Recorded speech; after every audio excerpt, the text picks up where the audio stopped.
nagdadasal. Tayo ay oo, nakapikit. O, sige, pikit. Panginoon, salamat po sa oras na ito na ibinigay mo sa amin. Patawad po sa aming kakulitan. Gusto po namin maging mabait at masunuring bata. Simula ngayon, gagawin ko ang sumunod sa aking mga magulang. Umupo ako na mga awitin at kwento tungkol sa'yo. Marami pong salamat. Sa pangalan mo, Jesus. Amen. 1, 2, 3. Tong. 1, 2, 3. Oh, yung si Dudong. Tama. Oo, si Duday. Galing Duday. Duday na. Ano ba mo? Ala ko si Duday. Sino nga ba yung Duday? Ikaw? Ito. Sino ba yung Duday? Dayday po. Ah, Dayday. Dayday pala. Jesus na. 1, 2, 3, go. 1, 2, 3. 1, 2, 3. Jesus! Anong hina niyan? Isa, dalawa, tatlo. 1, 2, 3. Jesus! Eh, ngayon, meron pa isa. Wonderful clap. Ganito ha. Wonderful. Oh, 1, 2, 3 muna. 1, 2, 3 muna. Tapos, wonderful. Wonderful. Isa ha. Isa, dalawa, tatlo. 1, 2, 3. 1, 2, 3. Wonderful. Okay. Oh, isang Jesus clap at isang wonderful clap. Isa, dalawa, tatlo. 1, 2, 3. 1, 2, 3. Jesus! Ina! Jesus! Ina naman doon. Jesus! Oh, wonderful clap. 1, 2, 3. 1, 2, 3. Jesus! Wonderful. Wonderful. Okay. Oh, ngayon, ano yung awitin natin ng isang Sabado? Walang upo. Nakawala yan. Kalimutan ko yung lapit. Walang upo. Tayo muna. Bago dagat? Ano nga yung awitin natin ng isang linggo? Ano yung awitin natin ng isang linggo? Tandaan nyo? Ano yung awitin natin? The love of Jesus, sweet and marvelous. Diba? Isa, dalawa, tatlo. The love of Jesus.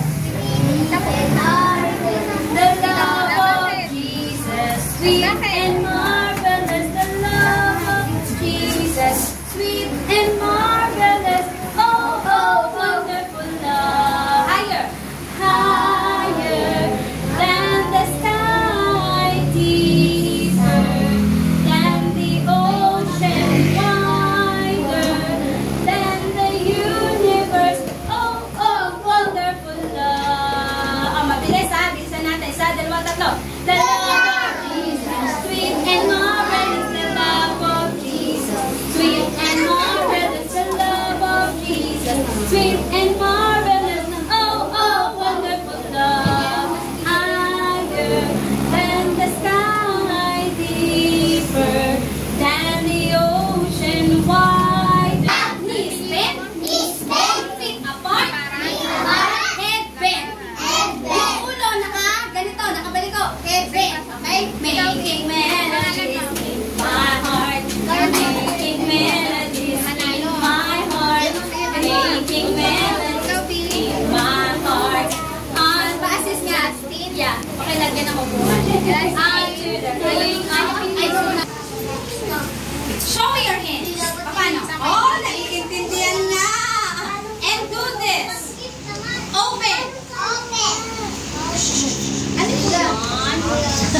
Oo, wala siya upuan. Wala ka upuan. Open. Shut them. Give. A little clap. What is a clap? A little clap. Ito lang. A little clap. Ano na? Ulit. 1, 2, 3, go. Open. Shut them. Open. Shut them. Give. A little. Clap. Okay. Open. Shut them. Open.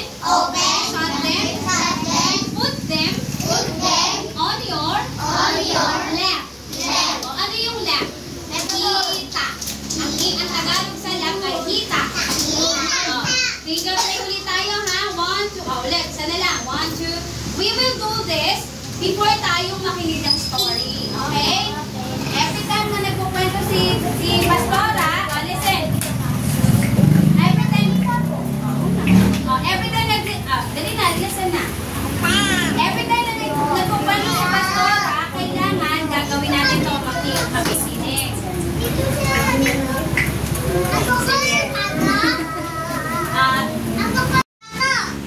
Nagkaroon ng palaka. Itatlo. Nagkaroon ng mga kuto. Ikaapat.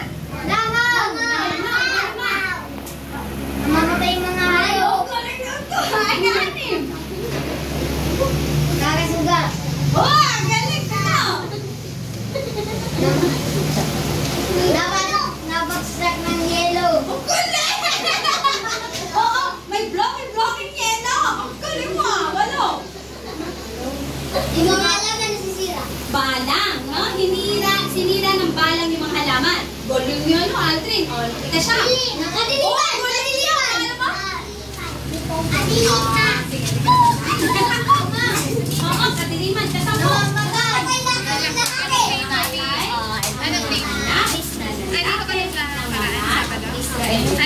At ngayon, ang aking kwento ay ang aking mga anak upang sumamba sa isang lugar na pagdadala ko sa kanila. Pinayagan ba? Hindi! Pagkos pinahirapan pa nila, ilan, para mapayagan, ilang salot ang pinadala? Oo. Pero nung ikalawang, yung ikalimang, ikasiyang, ikanay na salot, muna, pinayagan na nung sa ikasyam. Pero nagbago ang isip. Nagbago ang isip ang Pero. Teka, parang ayoko ng payagan itong mga tuwa. Kasi parang mawawalan kami ng walang magagawa dito ng bahay. Wala kaming kakatulungin. Kaya hinabol sila. Kaya pagdating na ikasampu, listen, isang araw, Ano pangalan? ang mga Israelita, ang ginawa ng Panginoon sa mga Israelita, lahat ng mga anak ko, mga Israelita yun, lahat kayo pumasok sa mga bahay niyo. Ano sabi niyo? Okay? Para hindi tayo siya mamatay. Huwag mo na ngayon, bata pa kayo. Let us watch the video. So part of God, the ruler of Egypt, Pharaoh, and the other people in charge didn't care if God's family was hot, tired, hungry, sad, hurt, or just plain miserable.